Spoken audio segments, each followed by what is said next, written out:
If you all just put your microphones on, please. I think we're online. Just wait till we are connected. Okay, we'll just start with the karakia, please. Hau ki te uru, whakatati hau ki te tonga, kia mā kina kina ki uta, kia mā tana tana ki tai, kia i ake ana te kura, e tio, e oka, tuturu o witi wakamawa, kia tina, huie,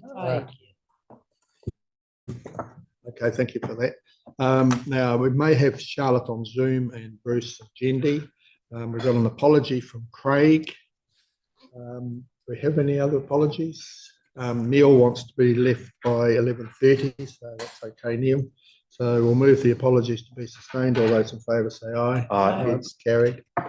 Okay, before we just go on to the first item, I just want to change round item 14 to 15 and 15 to 14.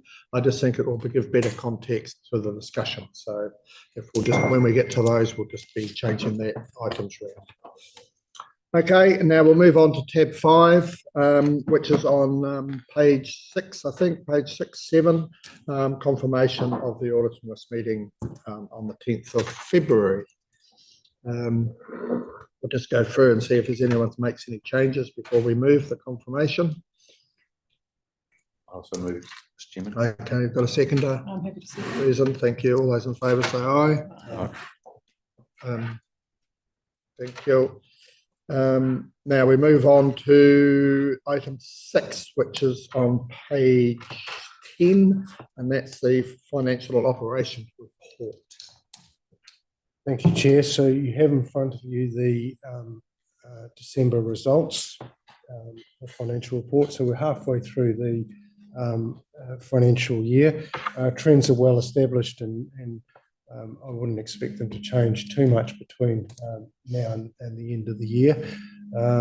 There's nothing, there's a question raised by Councillor Cram about the timing of these, and we are working to get these out on a more timely basis, but there is nothing in the January results that causes concern. The February results will show that the port gave us a dividend of 4 million right on budget, so we're down 1 million in total for the year. The explanations on variances are there. I'm very happy to answer questions. Amy, did you want to add anything at this stage? Yeah, the dividend was the one point that I was going to raise, and also to just reference to page 19 regarding the borrowing. We do have 5.5 million of borrowing, which is going to be refinanced in the coming months. So we have been in talks with PwC, our Treasury advisors, around what sort of rate we can secure, which is going to be at 4.2. So we'll bring our weighted average of our borrowings down. That's the only other point that I was going to mention. Thank you, Amy. Is there any other questions? Just a little bit of clarification on that. We're seeing a general trend of rates coming down, and indeed it looks likely that there'll be further reductions. Now, I understand that's all value. Well, of course, on the positive side, we probably won't get so much for our fixed interest, but in the loans and things that we have, is this making a material difference, a significant one? Will it mean it makes it easier to fund and provide actually some sort of side on the rate side ultimately? Chair, we ultimately, any reduction in interest rates that we're paying on our debt is beneficial to us, noting, as you did, the corresponding reduction in what we earn on the investments that we make, and we're looking to get interest on. The vast majority, you recall that the vast majority of our debt is related to the Yarrow Stadium project. You'll recall that the decisions we've made over the period of that project have been to tailor the borrowing, the length of the borrowing, rather than increasing rates when we've had to increase the total budget. So At the moment, we're doing 30, 40-year modelling on what the financial position of the trust is going to look like over that period. What you're more likely to see rather than rates decreases is rates holding steady, which is a good thing, and the length of time required to repay that debt will reduce. Through you, Mr. Chairman, the question is, when will all this become a bit more clear, do you think, so we can actually see some light in what actually is happening rather than kind of general direction? Chair, you normally have a look at your long-term planning every 3 years around your LTP cycle. So we have the 27-37 LTP cycle, which will commence work or start working with the council next year, and those are the sorts of conversations we're having in 2026. Can I just ask a totally absurd question, Mr. Chairman? If we move to a 4-year term, would we go to a 4-year cycle on LTP, or would we stick with a 3-year term? Yeah, I've heard nothing to that effect. Steve, have you heard any mutterings on that? Well, yeah, there's not even a proposal to move local government to a 4-year term No, at the moment, but other than gossip. Yeah. So there is always a bigger I discussion. suppose, is there any barriers for it going to a 4 as opposed to staying at a 3? Oh, it's just defined in legislation, so Yeah. there is no barrier to it. I think the bigger discussion is how often should you do an LTP? Should you have greater flexibility rather than doing every 3 years? Has been certainly an issue that's been floated in the past, and I have a feeling even the Auditor General might have floated the actual relative value of it. Now, the issue, of course, remains that it remains at the discretion of council, and particularly from term to term, you can get changes in priorities. So a new council, of course, may want to change some of the policies put in place by the previous bunch. But actually, is there, particularly given where you have a very significant infrastructure investment, actually the needs of that infrastructure don't change a lot between cycles. No. So Pushing it out to 4 years so having would be even going out to 6 years under 3-year cycle and giving discretion to local bodies, in my view, would be a good thing. I'm not saying you do it, but would be a good thing. You'd always want to retain the right for the council of the day to decide they want a different direction. But that greater flexibility is something that has been informally floated in the past as well. All right, so we'll cross that bridge when we come to it, Chair, the overlying concept of good strategic and asset management planning around LTPs holds regardless of the time frames you do it. I think there's some work being done at the moment around the very prescriptive nature of the Local Government Act, which says thou shalt do this and thou shalt do that, rather than an empowering environment which says do good strategic management and asset management planning. And adhere to it. And adhere, well, planning's one thing, but doing's another. Okay, any other questions, discussions? No, do we have a mover and a seconder for the recommendations on page 10? Neil and Alan, all those in favour say aye. Carried, thank you. Right, now we'll go on to item 7, which is on page 36, which is the annual report audit engagement letter. Mike, please. So, yeah, Mike? Yeah, Amy, sorry. Yep. It's got your name down here too. Sorry about that. That's okay. We have received the audit engagement letter from Deloitte to undertake the audit this year. So they are our usual auditor, and we have received a suggested order of works as well. So the memo is to recommend the adoption of and signing of the engagement letter for Deloitte to undertake that this year. I'm happy to move. Just before we do that, there's nothing about cost. In the past, they've indicated a cost in their engagement letter. There's nothing that I could see anywhere about the cost of their services. Last time, I think it went up considerably, and I just wondered if that has been discussed. Chair, the budget is normally you receive 2 letters from our auditors at the commencement of the audit process. One being this engagement is then what is known as the audit arrangements letter, which specifically deals with the question you were asking. We have a 3-year contract in place with Deloitte, and that had scheduled increases over of their charge out rates as the cost of employing accountants gets continually higher. And but we expect a more detailed conversation around that when the audit arrangements letter arrives in due course, and which does come through this committee, Chair. There's a new move. Yes. Alan, second. All those in favour? Aye. No, against, carried. Okay, now we go to tab 8, which is on page 50, the Port Taranaki half-year report to December 31st, 24. Chair, very pleased to, the port and ourselves are pleased to present their half-year report for the 6 months ending 31 December 2024. You're seeing in there the ongoing conversation, the reflection of the ongoing conversations and discussions we've had with the board and management of Port Taranaki, and particularly the challenges they face around the decreases in the petrochemical trades, particularly Methanex's Motunui plant being mothballed for a period last year when they were selling their gas for electricity generation. You've also seen some decreases in log trades.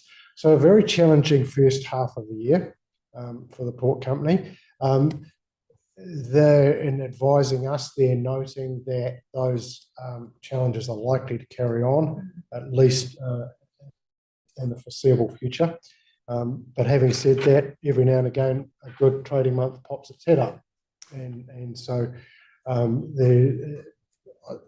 if you were to describe it, fickle might be a good word to describe the trading environment they operate in. They continue to work hard with their key customers, and they're renegotiating contracts where pricing contracts where certain volumes aren't met, that's triggered clauses and those sorts of things. So the half-year reports there, as I noted earlier, we've got a final dividend of 4 million, bringing us to 7 out of a budget of 8. They've got a board meeting later this month, early April, and they'll be giving us their final forecast for the 25-26 year, which we'll build into the annual plan, further to the previous conversations we've had around that issue. Happy to answer any questions, Chair. Councillor Walker. Not really a question, but are you expecting for us to have another visit from them during the next period? Because sometimes, we can ask various questions here, but it's better to have a visit and to show that we are taking a direct interest in what they do. Chair, We're going to have some changes at the board too, of course.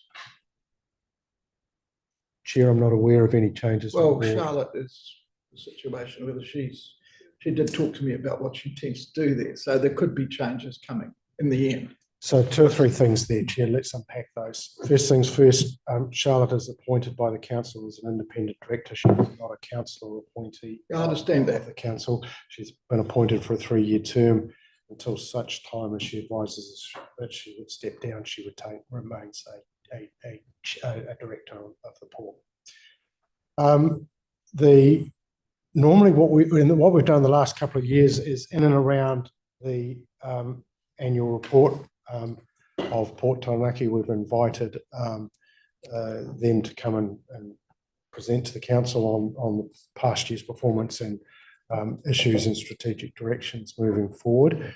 We're certainly very happy to do that again, and I'm very happy to oblige. The other step you'll recall that the council made is to include Councillor Cloak in the regular meetings we have with the management and chair of Port Taranaki Limited. So you've got that increased connection between elected representatives and the board of directors. Can I ask something? Yes, you certainly can. Thank you. I appreciate the opportunity. It just seems, whenever I'm reading the paper, that the talk of other ports being at capacity. Is there any prospect that relationships can be struck with them that might allow us to assist them with their capacity issues? Chair, I think it's fair to say that the port sector is an interesting sector. They seem to be very citadel-like. Yes, they're highly competitive, but every now and again they act in very collaborative manners. They're interesting entities to They're quite incestuous too. They can be, Chair, and it's very interesting to see each of them making their strategic moves and where they're investing, particularly in increased capacity and the like. I know Simon and the rest of the CE teams from the ports are meeting on a regular basis, so those conversations are certainly happening. So if those opportunities were to exist, I'm sure they would be fully explored. And do I take it that this whole idea of wind farms offshore is off the table and out the back door?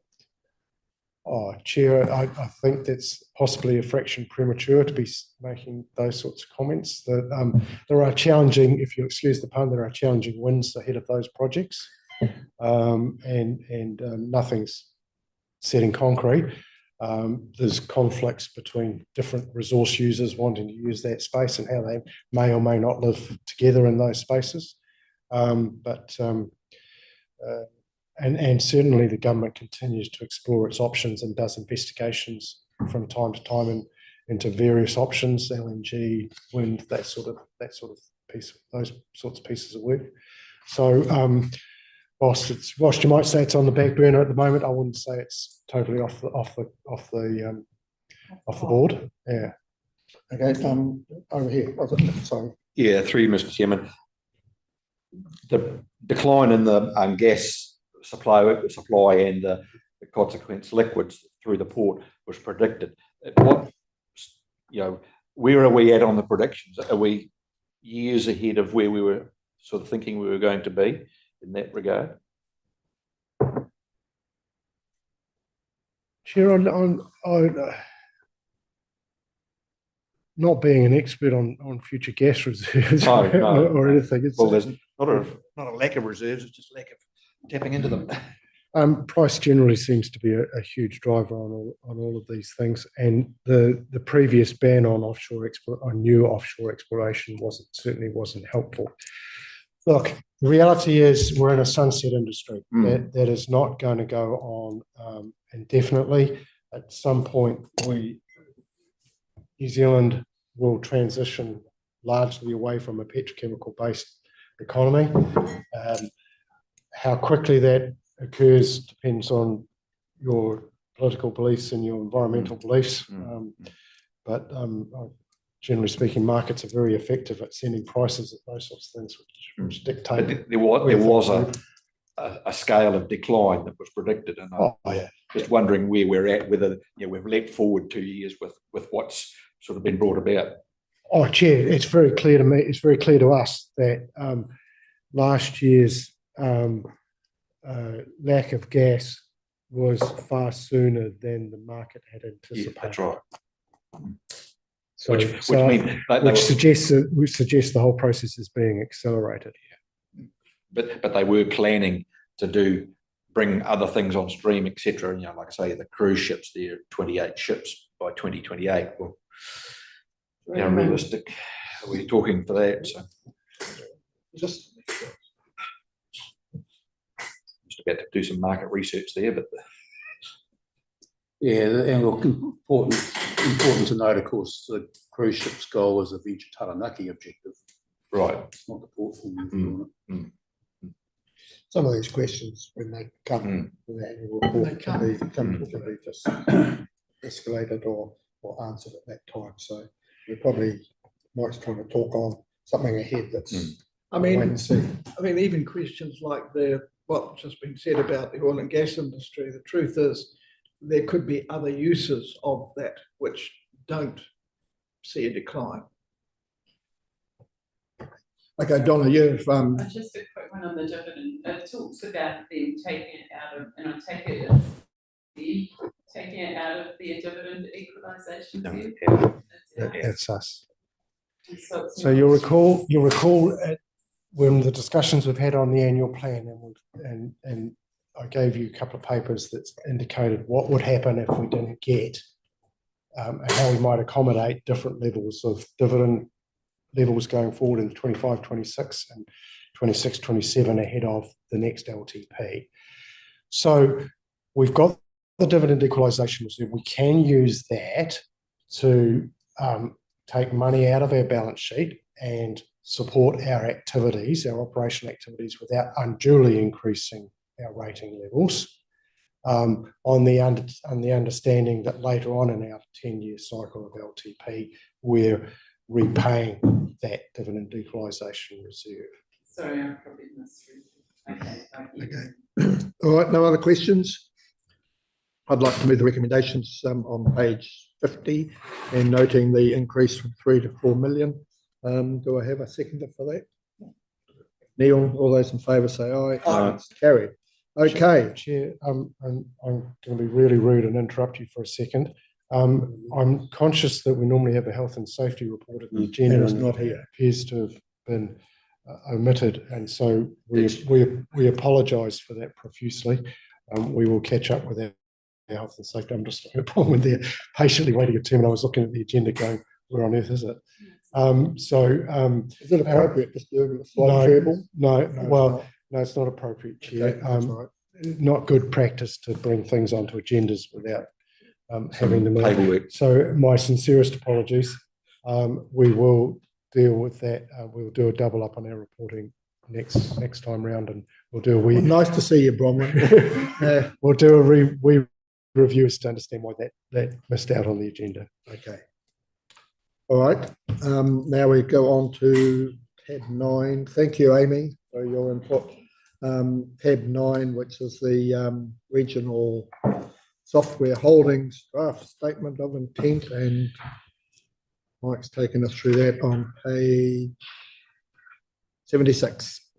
Chair, thank you for that. So as required by all CCOs and Taranaki Stadium Trust later on the agenda, we've got the statement of intent that they're required to produce and for consideration by the council each year.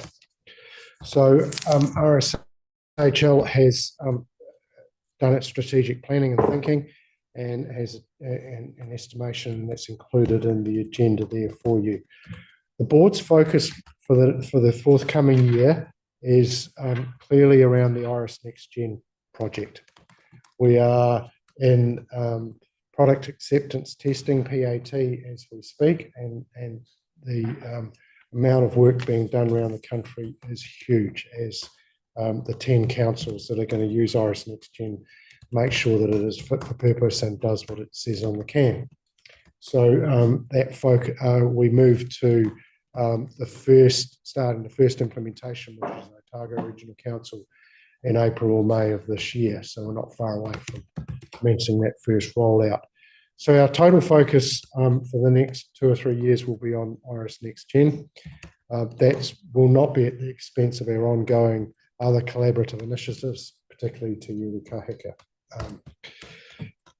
We've also noted a couple of questions around the board that we're seeking views from our shareholding councils on.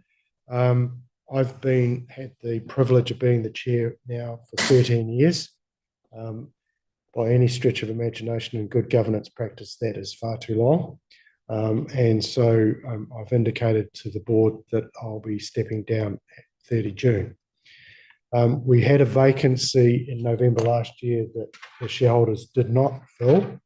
And so the board's come back with a couple of suggestions that we look to appoint an additional independent director, and we look to have one of those independent directors. That will take us to 3, and that we look to have one of those independents as the chairperson going forward. And our thinking behind that is simply around capacity and workloads. For equivalents like myself, it is stretching us just a little bit. As RSHL grows, our capacity to continue to add in that on top of our day jobs becomes increasingly difficult. So we're recommending that independent use of an independent director on for that purpose. Other than that, it's a good news story. We continue to grow and develop as a company. Happy to answer any questions, Chair.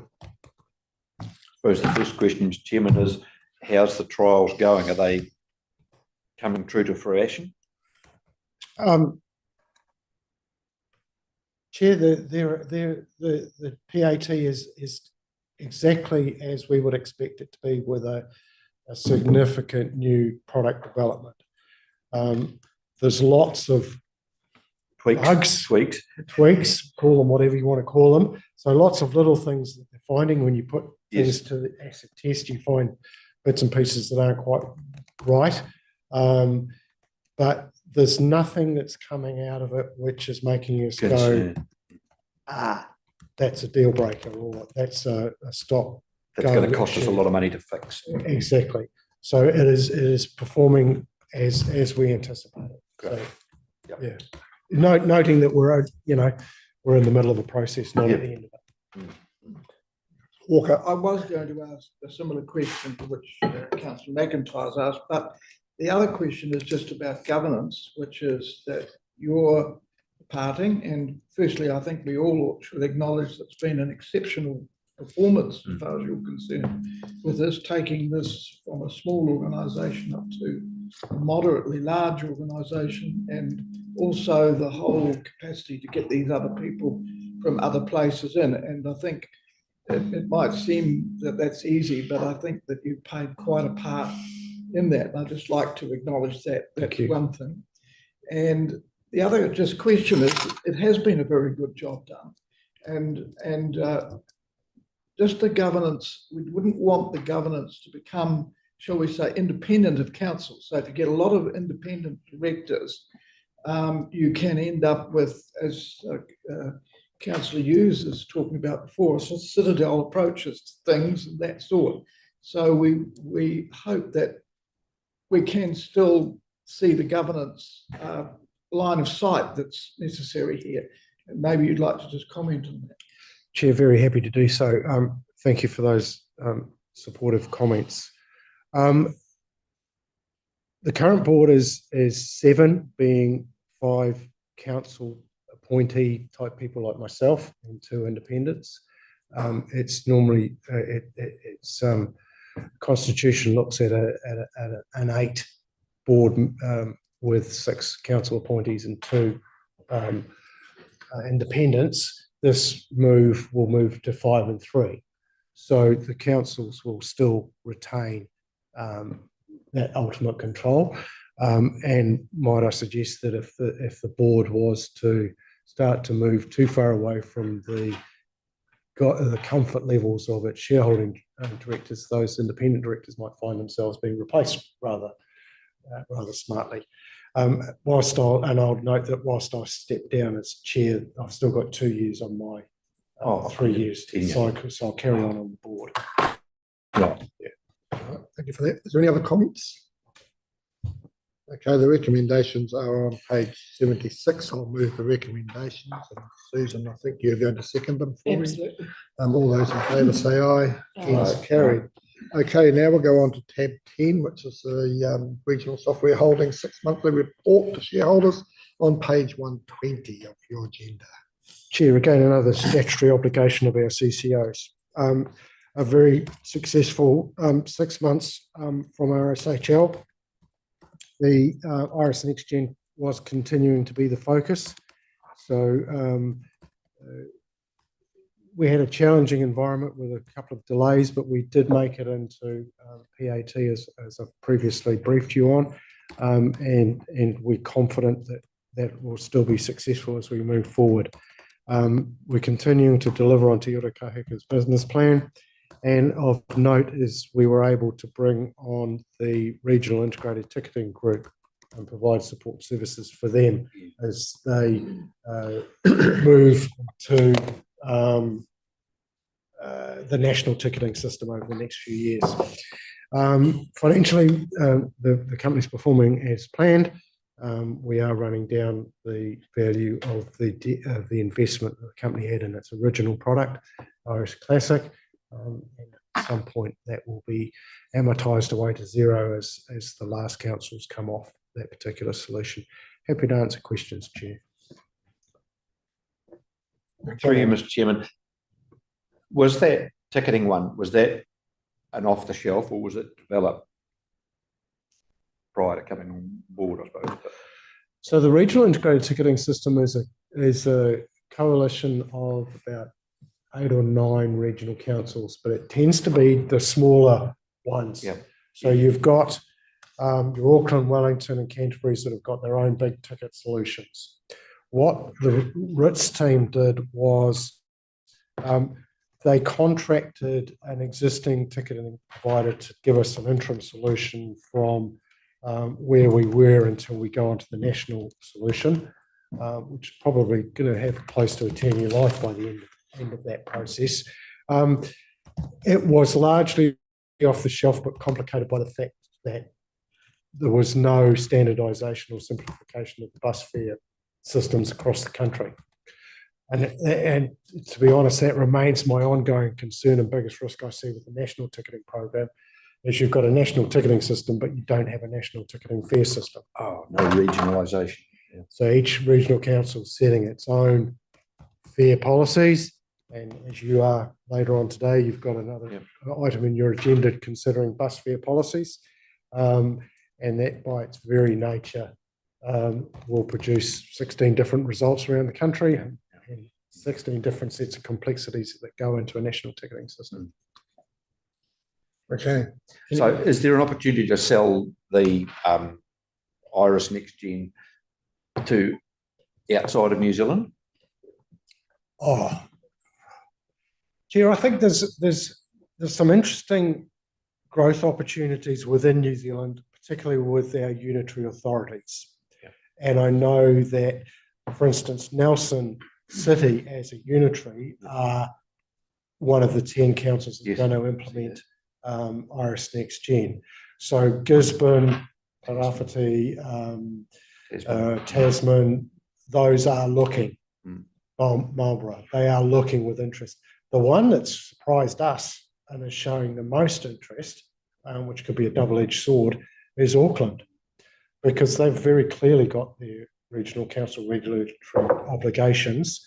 The reason I say it's a double-edged sword is once you start bringing the customer of that size and complexity into the equation, it could overwhelm everything else.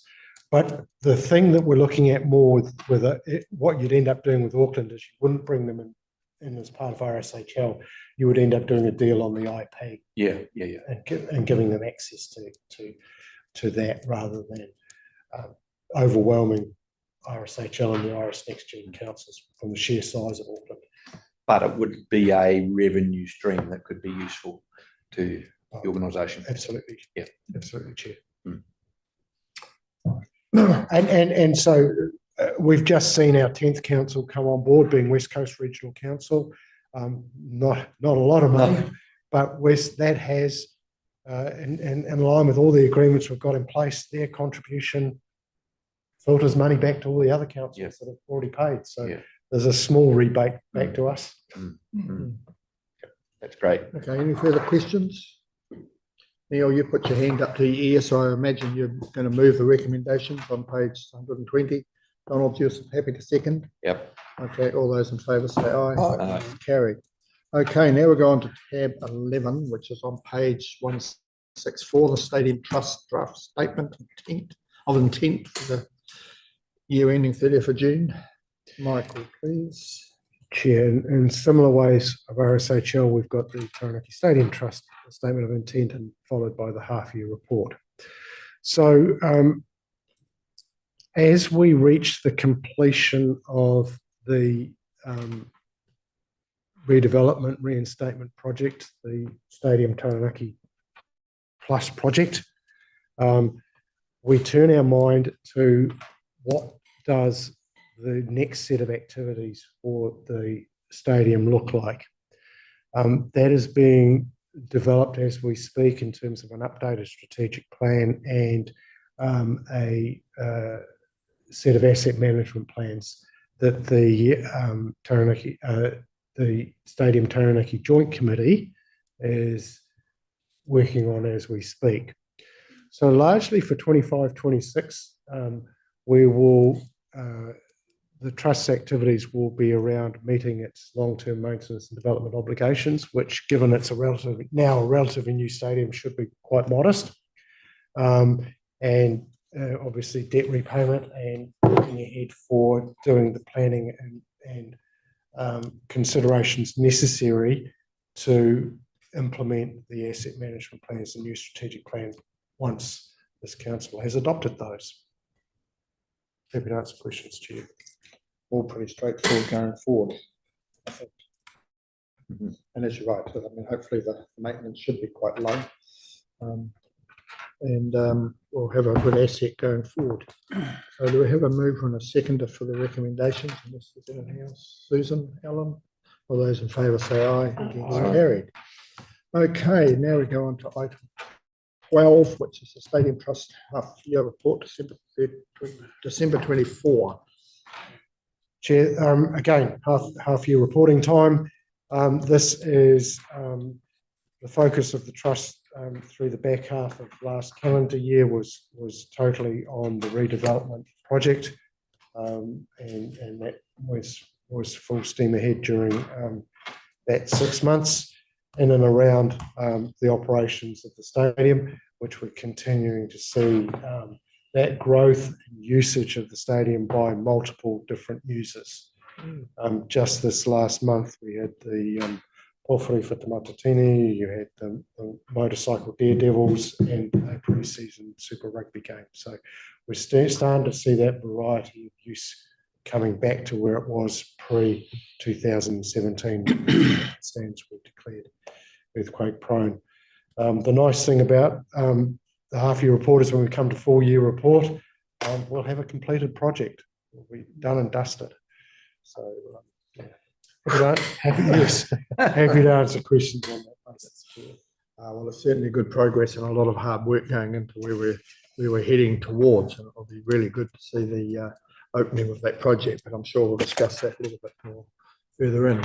Now, Donna, you put your little finger up. I'm not sure that I can't vote, but I do obviously have an interest in this because I'm a trustee here.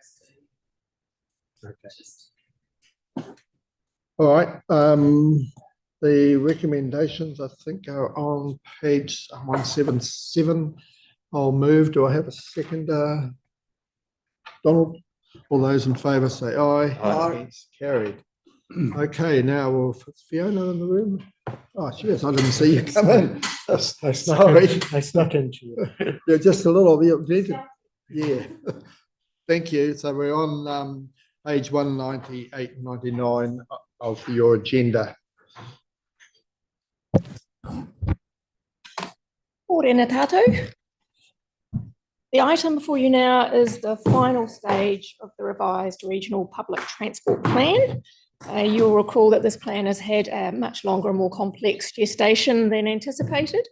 And to refresh your memories, I'll take you a bit through the history. So a consultation on the draft plan was from the 18th of September to the 29th of October 2023. You held a hearing of submissions on the 4th of December 2023. In February 2024, you endorsed delaying deliberations to June to align with related processes underway, including the public transport business case. In June 2024, you deliberated on the over 400 submissions on better travel choices. In September 2024, you approved the public transport business case that Cheryl brought to you, including the intent to pursue the recommended bronze network option initially. Later in September, that same month, Waka Kotahi released new national guidelines for preparing regional public transport plans, which provided direction on giving effect to the changes to the Land Transport Management Act on the regulation of public transport. All of which, along with a sector that continues to be in a constant state of flux, brings us to today.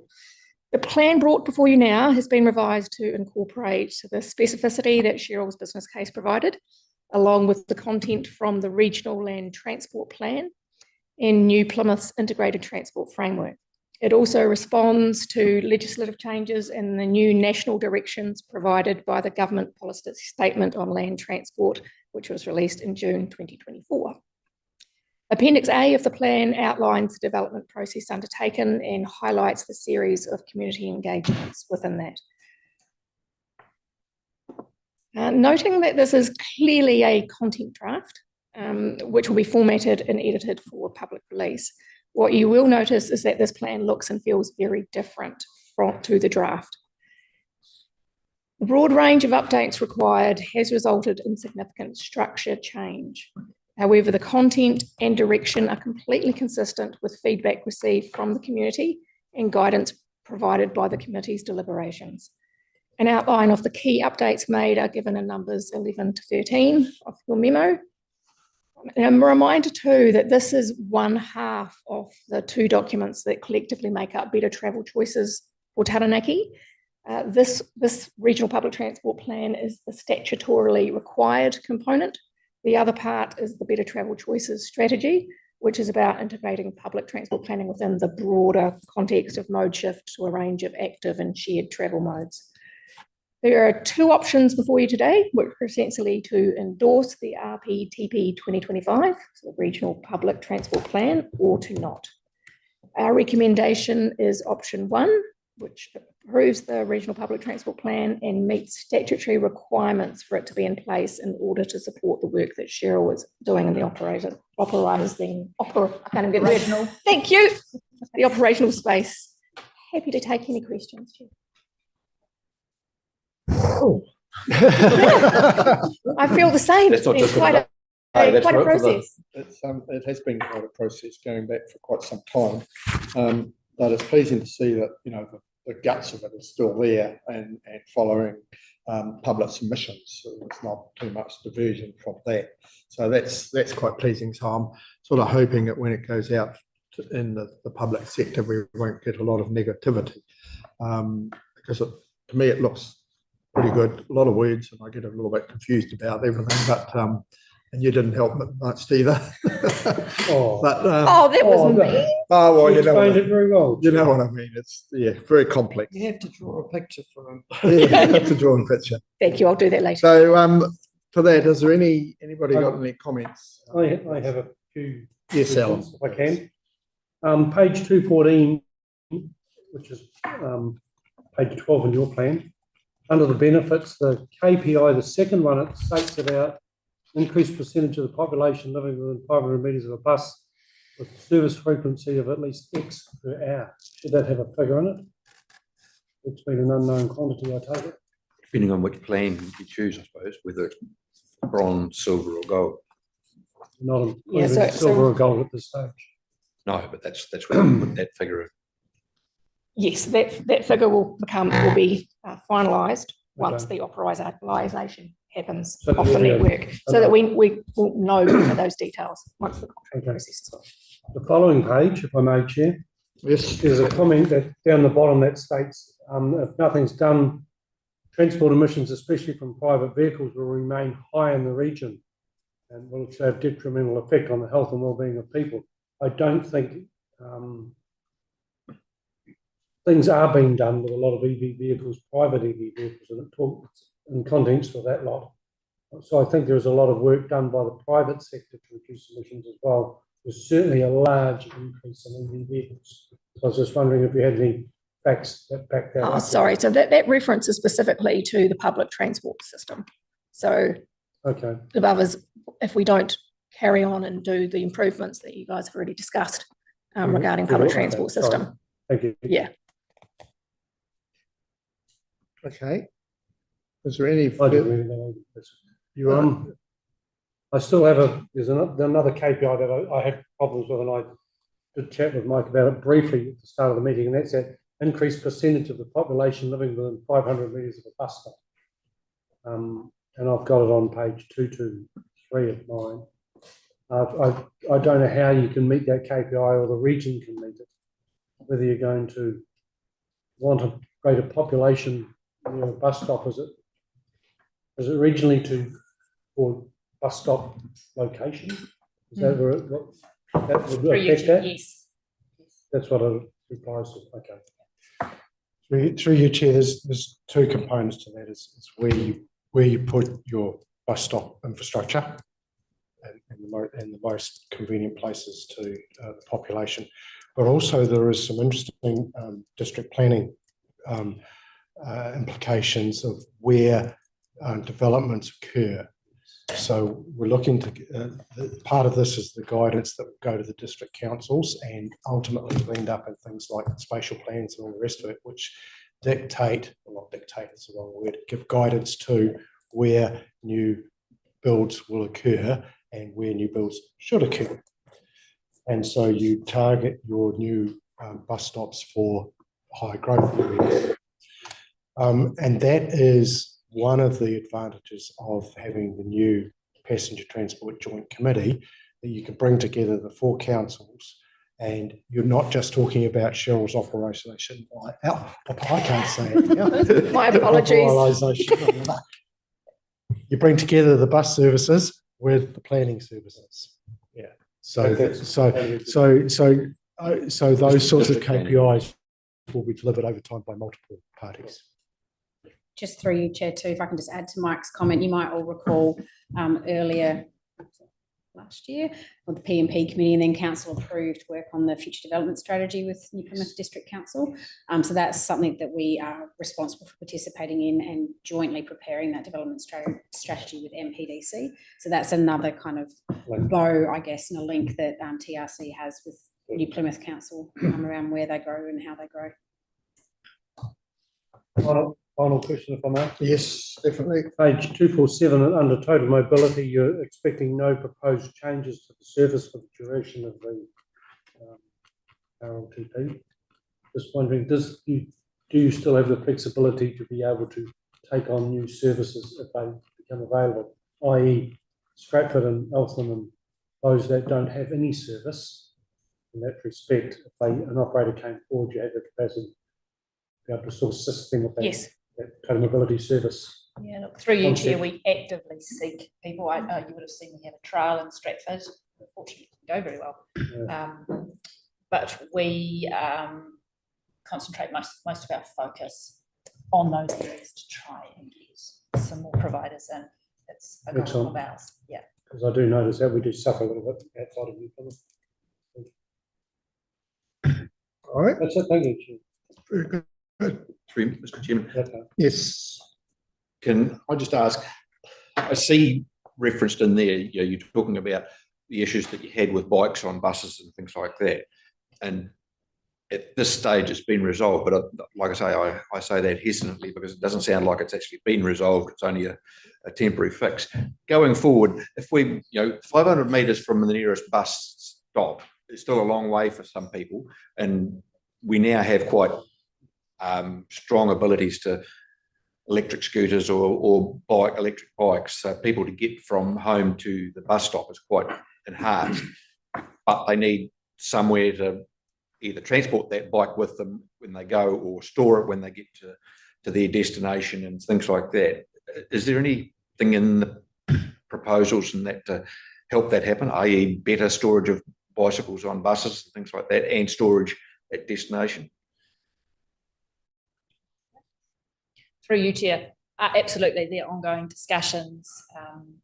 The idea of a hub at certain major points around the network where you can do exactly that. You can lock up your bike, you can lock up your clothing and your backpack and jump on a bike is a really exciting proposition for us and something that we're very keen to trial as soon as we can within the right funding environment, of course, but Fiona and I are quite passionate about making that happen. And getting the bikes, scooters on buses? You can take a scooter on a bus, no problem at all. You just need to fold it up. Yeah. And the bike rack situation should be sorted fairly soon. Okay. So bikes can be carried again. Yeah. Right. But then the option to leave it there is a great option as well. Yeah. Safe and secure. So who would fund that infrastructure? Is it the regional council or is it the district councils? So through you, Chair, those conversations around funding haven't happened yet. As I say, funding environment will need to change, but we're certainly trying to get prepared to have those conversations, Right. if that helps. What sort of demand is expected for cycles on buses? It wasn't, if I recall, it wasn't that high when we were doing it. Through you, Chair, we would have a couple of buses, a couple of bikes on buses most days. So it is a small percentage. However, those people that use the bike to get the bus need to be supported. And there are more and more people on bikes. And we need to facilitate that for the whole thing to happen. Yeah. And of course, as Fiona said, that is the direction that this plan is going. It's now merged with better transport options such as biking, scooting, and so on. So we absolutely have to back that up. Includes mobility scooters for elderly? Or is that not Is mobility or wheelchair? so, you know, where they might take Yeah, I know. mobility scooters for buses? Probably need the mobility scooter at the other end. Okay, let's move on. Is there any other questions? Everyone happy? The recommendations are on page 198, am I right? Yes. 198. Receive the memorandum of public transport plan for 2025, endorses the public transport for adoption for 25-35, and then notes the other ones. So I'll move. If we've got a seconder, Councillor Walker. Okay, thank you for that. All those in favour say aye. Aye. It's carried. Perhaps, Mr. Chair, we could just make one thing and just again congratulate the people organising this. It's been a very long journey, and we just say again another great job done, and it's nice to get to this point.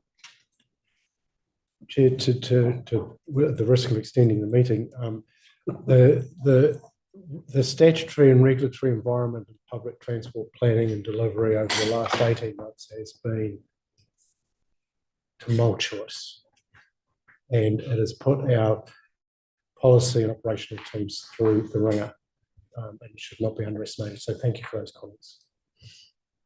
Okay, let's move forward now. As I said earlier, we're just going to move the agenda around slightly. So we'll now go on to tab 15 of your agenda, which is on page 264.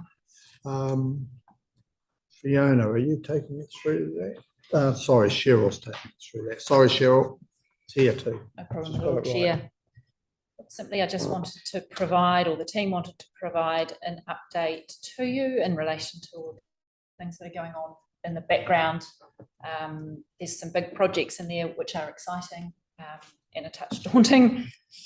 Some are of our own making and some are courtesy of central government. Happy to take any questions. Yes. Go on, sorry. Chair, I just had one, and it was regarding the reduction in travel of school buses at the start of this new term of 70 kilometres a day. How did that impact on passenger numbers? You know?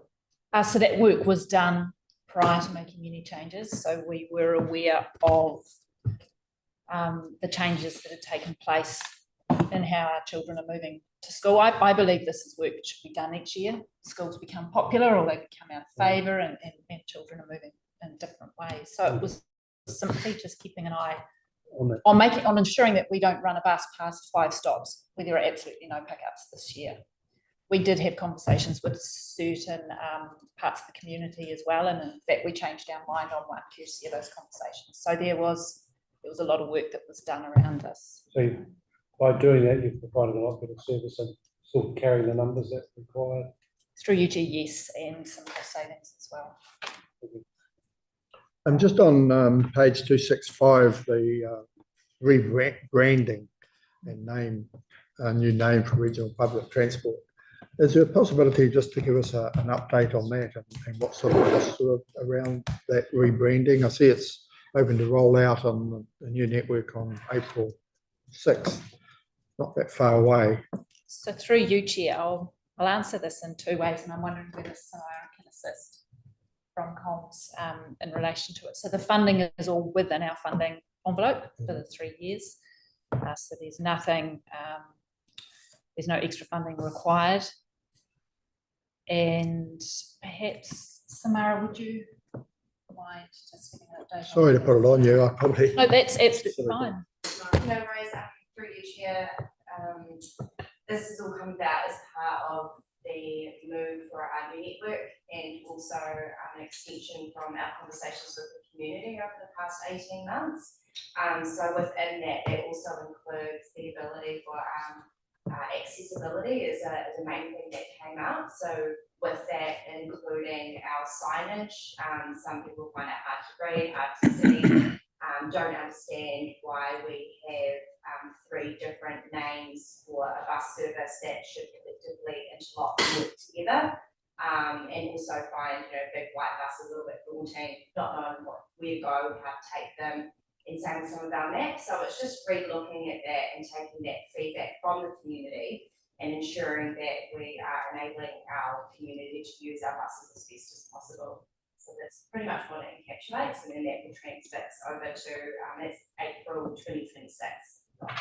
Oh, sorry, I read it wrong. Sorry, I was getting a bit nervous. Oh, right. No. Sorry about that. I have to get some new glasses. Okay, is there any further discussion on the item? The recommendations are on page 264. I'll move the recommendations. Do I have a seconder? Alan, would you like to? All those in favour say aye. Aye. Against, carried. Okay, so now we'll go back to the private share increase on page 257. And Cheryl, again. Thank you, Chair. I'm just looking through my papers. I'm getting a bit lost. Yes, this is me. Sorry about that. Look, I guess there's a couple of things I'd like to make clear about this. This is very much driven by central government. There is no wriggle room here. We have tried, but this is something that is happening nationally. We are not alone. I've been watching other council meetings from other PTAs and seeing them move through this process. I guess secondly, we have been exceptionally careful with the increase, very aware about the necessity of public transport to so many people in our community. And so we have gone as moderate as we possibly can. And we've also brought in the youth concession. As we just talked about, our school services are incredibly popular. We do not want parents carrying that weight. So the recommendations are that it's noted that this requirement increase private share and therefore fares is sitting in the GPS for land transport. That document is very clear that they expect us to increase private share. And that there is approval of the proposed fare increase of 25% for adults, and it's approximately 13.5% for youth. We've done that because we want 5 cents, 10 cents, not odd amounts, effective 1st of July 2025. And that'll support our target of 22% private share, which we have had set with NZTA. Chair, maybe yes, okay, before questions. So this is what I would regard as an excellent result and an excellent outcome for the region. As Cheryl has correctly noted, this is a central government imposed policy. We're obliged to endorse it and apply this. The percentages that were initially given to us were a bit frightening, but we were able to work with NZTA Waka Kotahi to get those something that's a fraction more palatable. The reason I say this is a win is, particularly in our big metros, these numbers are significantly higher, and there's a number of those that might be of the order of 60-70% rate increases and that sort of thing. So we regard that as a success. We do have to increase, we'll probably have to increase in the future as we go. We will try and keep them as modest as possible. We do have agreement in principle with Waka Kotahi on the adoption of these new percentages, so we are recommending them to you. There will be expect there to be an adverse impact of these increases on our patronage. I would expect them to drop away. They may come back over time, but and the initial reaction I expect to be negative. And we expect also there to be a little bit of publicity around this, and our comms team have got a media release ready to go to deal with some of this. Just with the youth fair, when there's multiple connections, did I read somewhere in here, and I just lost it at the moment, that there is a further concession if they're catching multiple buses, so they're going from the outer into the centre and then catching a bus to their schools. Is there a concession for that, where they're catching multiple buses? Oh, I know. Yes, through you, Chair, yes. It's if you remain within the transit web, yeah, it's a free transfer. Okay, yeah, It's 2 days. well, Yes. okay. I just wondered through the media release whether that could just be extrapolated out a little bit. That may just help. It's only just a suggestion, but just may help just that negativity for the youth. And I think, you know, the 13.5% is a good effort for the youth fair, because that's the one we really want to try and build. And I think, you know, from all the reports and what we see, that is actually happening. So, you know, we don't really want to lose that if we can help it, because they're the people that will continue to use it going into the future. Once you start hearing buses, you continue going on buses. Yeah, I think. Through you, you're absolutely right. The research. So I think, you know, your tiered system with the 13.5% is good and showing recognition of that. So, and I think you've highlighted that a little bit in your press release as well. So, okay, do we have any further? Alan, I think you had. I've got a couple. The first one is congratulations on getting that fare box recovery stuff down from NZTA. It's a great result. What happens if we don't meet it? Is there a golden bullet that'll strike us down or something? Through you, Chair, the conversation I had was phrased very carefully, but we can expect to have some robust discussions about our funding continuing if we don't. That's how I've worded it. Very good. And the other one was regarding the fare increases, which I see on page 262. I'm a little bit disappointed that the southern people have the highest percentage of fare increase. Plymouth gets our way the lightest, and anyone living out of the municipal district who have the least services and struggle the most to get those any type of service pay the greater increase. I was a little bit disappointed with that. So the further you live away from New Plymouth, the higher the percentage of your increase in fare. So through you, Chair, that's just simply about kilometres travelled. So you're moving through zones. So operationally, the cost is greater. And I think if you look at any fare structure throughout New Zealand, the zones are priced in that way. So, you know, for example, if you just move around in a city Wellington, I think we have some costs here. You're looking at, you know, it's about $2, for example. But then if you were to go from Wellington to Johnsonville, which is very similar to New Plymouth to Waitara, it's about $4.30. So moving through zones and recognising those kilometres travels, it's quite a normal way to structure fares. I do understand you'll pay more if you travel further, but the actual percent, obviously those fares will work out with regard to that. That's why there's a different fare rate, but the percentage of increase should be the same for each of them. It would be nice. So there's a little bit around it too. Yeah, not Chair. That's exactly. Make it a nice figure. I mean, if That's one round will be 450 and 12. So, Chair, perhaps I can assist a little bit here, and noting that when we move to the national ticketing system, we'll have a lot more flexibility to have more nuanced fares. So you might be able to go to single cent figures rather than rounding up to the nearest 10 cents or 5 cents, which would assist in those percentages. Is there a talk to go to a national fare thing? Because you talked earlier. No, sorry, national ticketing system. Sorry. Yeah, there is nothing about national fares. No. Sorry. As Mike Okay, so that won't indicated. alter.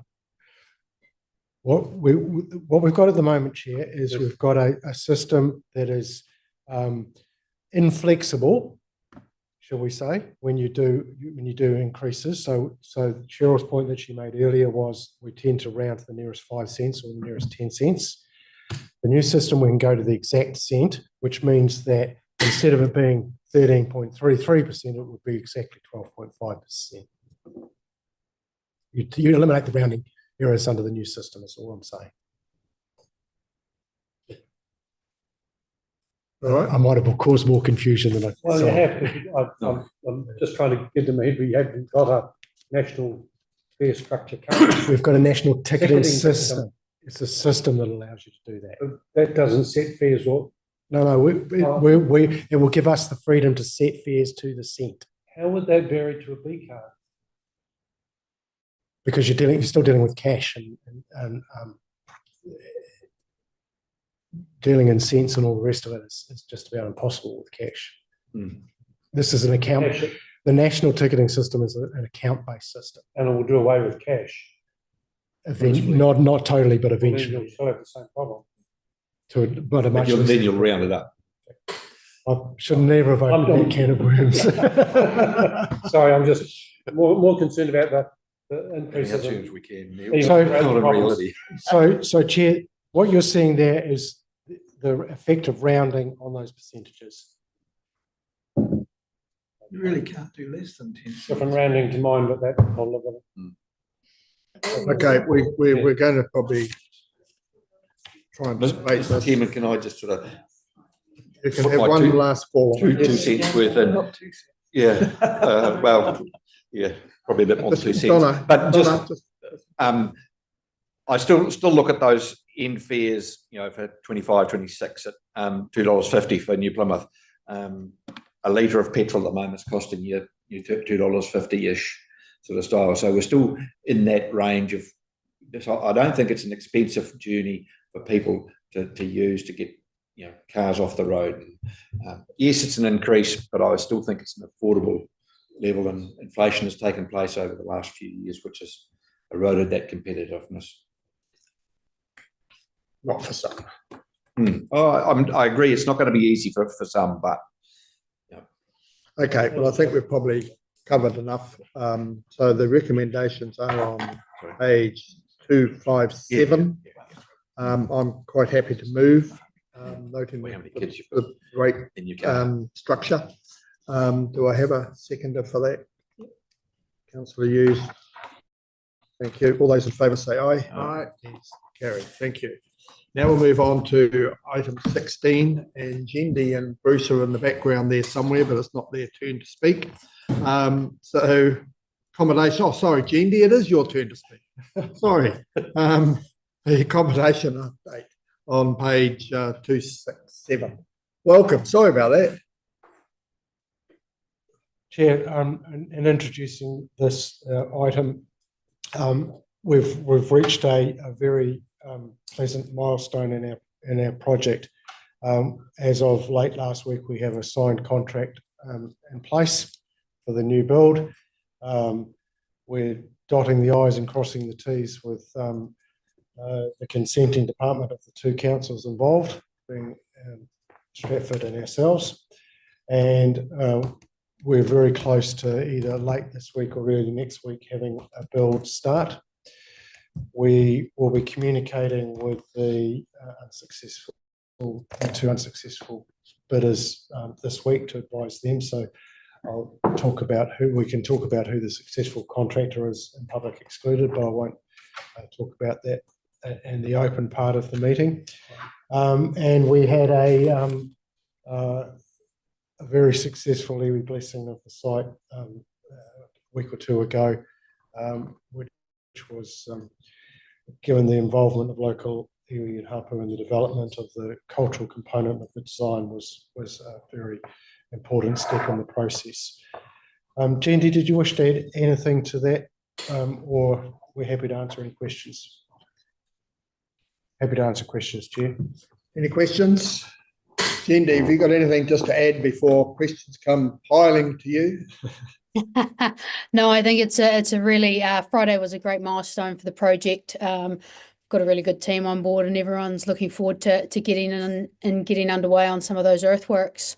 To be honest, it's come together nicely. We've got 3 outstanding RFIs for building consent, so expect that to be issued in coming days as well.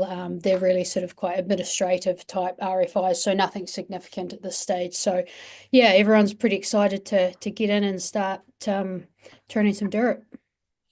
Yeah, no, the project looks a pretty clean build to what we've been used to just of recent times.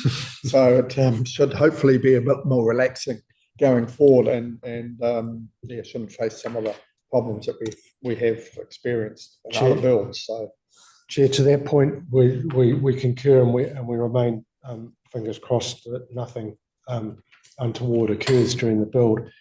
Possibly the one issue that may or may not arise as we progress, particularly through the earthworks phase of the project, is whether there's any further contaminated soil on that site. so to that end, I thought the site was clear, ready to go. So there still has to be some more investigations for that. Chair, so we were dealing with contaminated soil throughout the demolition, Yes, and we've done testing and sampling and all the rest of it. But until you dig, we might come across some more pockets. Oh, okay. Yeah, okay. Yeah, sorry. I won't. I'm not blaming. Particularly a site like this, that's an exterior factory. Exactly. Okay, no, that's good. Oh, well, thank you to the two of you for that. So I think there's no other questions. We can move on to the recommendations. A minor comment, Mr. Chairman. Not that parking's been easy for the last 12 months, but with construction going on and particularly earthworks happening, that's probably going to be compounded, isn't it? Chair, we're not taking out any further car parks at this stage. There might be some losses from time to time on the main driveway as you get truck movements. We still are hopeful that come the end of the project, we're still under budget and we can do the latter phases of the project, and particularly the demolition of the 2-storey building, which will free up additional space for car parking. But yeah, I know it's a short-term disruption. Short-term pain. Yeah. And as we move to increase public transport and total mobility services in Stratford, we'll be all out laughing. Car parking will be less necessary. As long as the neighbours you can do what I look forward to that, Mike. You can do what Hughes and Cloaks do. Cloak does. Get here early. Anyway, let's move on to the recommendations. Donald, are you happy to move the recommendations? Do we have a Neil second on page 267? All those in favour say aye. Aye. Against, carried.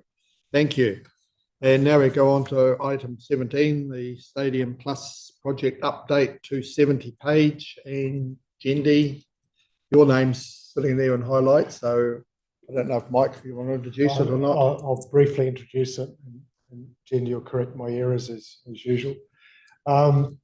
Chair, we remain on target for that close off and finish of the project late March, early April. More likely to be the end of the first week in April at this stage. They are frantically up there at the moment, finishing dotting I's and crossing T's. So we're at a very, very pleasing stage of the project. We'll talk later about the budget and the remaining contingency and opening events. But we are now starting to cast our eyes forward and getting it back to where it was in 2017. G&D or Bruce, did you want to add anything over and above that? Nothing from my side, Mike, until we get into the PX, so we're fine. Jendi, happy? Yeah, very, very happy. Very excited. So your calluses on your painting hand will be going away soon.